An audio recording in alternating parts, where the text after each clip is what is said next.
Bharatiya Samaj divorce को अच्छा नहीं मानता, पर कानून कहता है कि अगर दो लोगों के बीच सब कुछ ठीक नहीं है तो उन्हें दूर हो जाना चाहिए।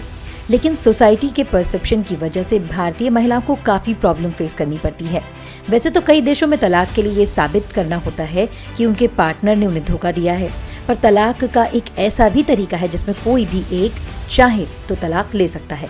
तलाक की इस प्रक्रिया को कई देश अपना रहे हैं। तलाक के इस तरीके में सामने वाले को अपराधी प्रूव करने की भी जरूरत नहीं होती है। इस तरीके को नो फॉल्ट डिवोर्स कहते हैं। आइए आज समझते हैं कि इस तलाक के प्रोसेस में क्या खास है और ये भारतीय तलाक के प्रोसेस से कितना अलग है।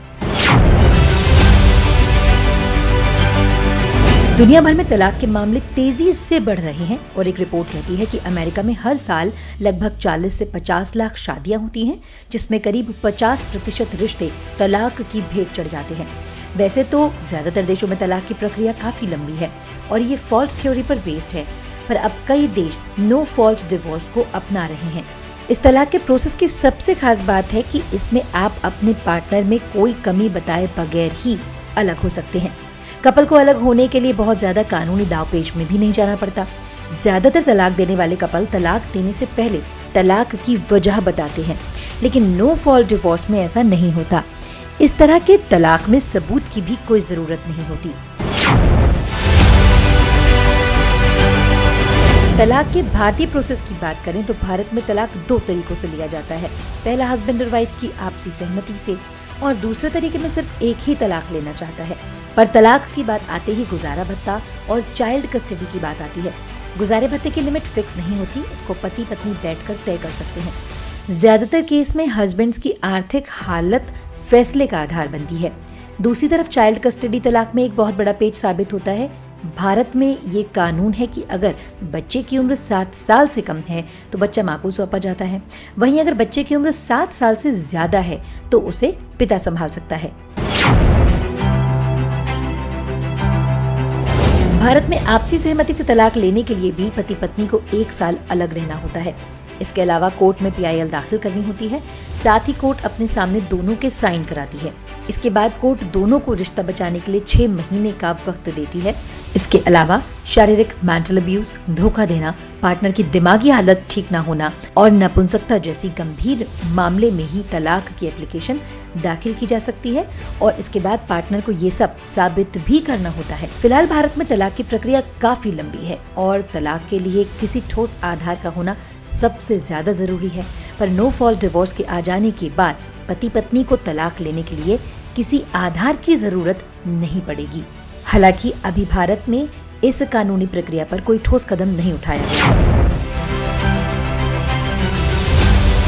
भारत में तलाक का ये प्रोसेस भले ही नया है, पर union of Soviet socialist republics में ये कानून 100 साल पहले ही कॉमन हो चुका था। 1917 में भी बोल्शेविक क्रांति में व्लादिमीर लेनिन दुनिया के सामने उभरे। लेनिन ने USSR को मॉडर्न बनाने पर पूरा जोर दिया, जिसका असर पूरी दुनिया पर पड़ा। लेनिन के लिबरलाइजेशन से पहले रशियन चर्च में शादी और तलाक के मामले सॉल्व होते थे। बोल्शेविक क्रांति के बाद लेनिन ने शादी और तलाक की जिम्मेदारी से चर्च को फ्री कर दिया। लेनिन के बाद सत्ता जोसेफ स्टालिन के पास आई। स्टालिन भी मार्क्सवादी लीडर थे, पर स्टालिन ने सत्ता में आते ही तलाक के मॉडर्न सिस्टम को खतरा बता दिया। स्टालिन के मुताबिक तलाक का नया तरीका परिवार तोड़ने वाला था, इसलिए स्टालिन ने नए नियम पर रोक लगा दी थी। अधिकतर देशों में तलाक फॉल्ट पर बेस्ड है।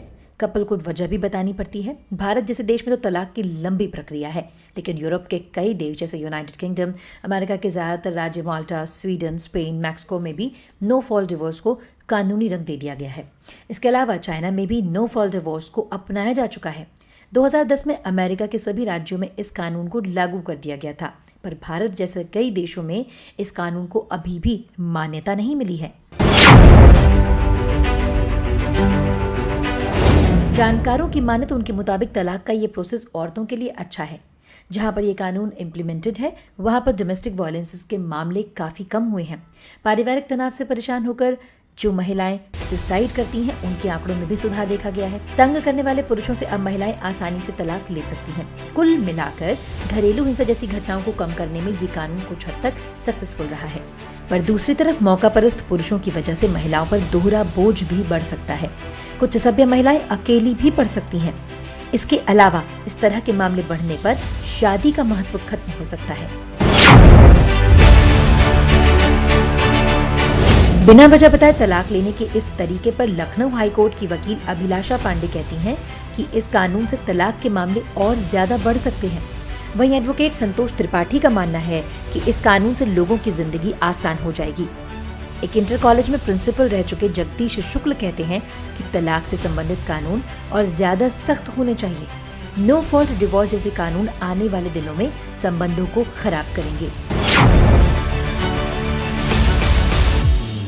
इंडियन फिलोसोफर्स और धर्मगुरु ओशो ने कहा था कि यह झूठ है कि विवाह से दो व्यक्ति प्रेम की दुनिया में उतर जाते हैं। शादी को खत्म कर देना चाहिए। शादी खत्म होगी तो तलाक भी खत्म हो जाएंगे। महात्मा गांधी ने भी तलाक पर अपना विचार दिया था। तलाक पर जिक्र करते हुए गांधी जी लिखते हैं कि विवाह किसी साथी को यह अधिकार नहीं देता कि वो अपनी इच्छा को दूसरे साथी पर जबरन ला दे। गांधी जी नैतिकता और पवित्रता पर ज्यादा जोर देते थे। गांधी जी के लिए तलाक आखिरी उपाय था। बौद्ध धर्म में तलाक पर कोई रिस्ट्रिक्शंस नहीं है। वेन के श्री धर्मानंद के मुताबिक यदि कोई पति पत्नी वास्तव में एक साथ नहीं रह सकते हैं तो उन्हें दयनीय जीवन जीने, क्रोध और घृणा रखने के बजाय अलग होने और शांति से रहने की आजादी होनी चाहिए। तलाक पर यीशु का भी कहना था कि जो कोई अपनी पत्नी को त्याग कर दूसरी पत्नी से विवाह करता है वो उसके विरुद्ध व्यभिचार करता है, और यदि कोई स्त्री अपने पति को त्याग कर दूसरे से विवाह करती है तो वो भी व्यभिचार करती है। हालांकि ईसाई धर्म में तलाक का तरीका कम्युनिटी के मुताबिक अलग अलग है। जैसे यूनाइटेड चर्च ऑफ क्राइस्ट तलाक की अनुमति देता है, पर कैथोलिक चर्च तलाक की अनुमति नहीं देते। हिंदू धर्म में केवल एक समय में एक ही शादी की जा सकती है। एक पार्टनर के रहते हुए दूसरी शादी करना गैर कानूनी है, पर शरिया कानून के अनुसार मुसलमानों को बहुविवाह की इजाजत मिलती है। मुसलमान अधिकतम 4 पत्नियां रख सकते हैं, इसलिए यदि किसी का पार्टनर धर्म परिवर्तन कर लेता है तो वो बिना तलाक लिए दूसरी शादी कर सकता है। वहीं यहूदी धर्म में हमेशा तलाक को स्वीकारा गया है। यहूदी धर्म में ये मानता है कि कड़वाहट और संघर्ष की स्थिति में तलाक ले लेना ज्यादा अच्छा है। Bureau report, Bharat Shri.